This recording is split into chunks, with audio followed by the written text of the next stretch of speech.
காவல்துறை தான் இதற்கு முழு காரணம் அப்படின்னு இன்னைக்கு ஒவ்வொருத்தரா மயக்க நிலையிலேருந்து அந்த உடல் சரியாகி வரும்போது சொல்றது என்ன, தடியடி நடத்துறாங்க காவல்துறை. ஆம்புலன்ஸ் சொல்றதுக்காண்டி தடியடி நடத்துறாங்க. மக்கள் பிதுங்கப்பட்டு அந்த பக்கம் இருக்கக்கூடிய சாக்கடை ஒரு ஓரத்தில் கடைசியில் இருக்க சாக்கடையில் எல்லாரும் விழுந்தாங்க.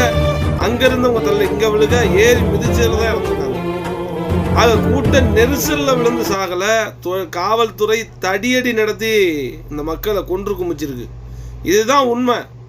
நான் அதான் ஆரம்பத்திலே சொன்னேன், 2013 விஜயகாந்த் சிறை நிரப்பும் போராட்டம் மது ஒழிப்புக்கு எதிராக எடுக்கும்போது சர்வசாதாரணமாக ஒரு 6000 பேர் வீதியில் நடந்து போய் புரட்சி கலைஞருக்கு ஆதரவு கொடுக்கும்போது தேவையே இல்லாமல் தடியடி நடத்தி மண்டை உடைத்து கால் உடைக்கப்பட்டு ரத்தம் சிந்தப்பட்டது தேமுதிக தொண்டர்கள்.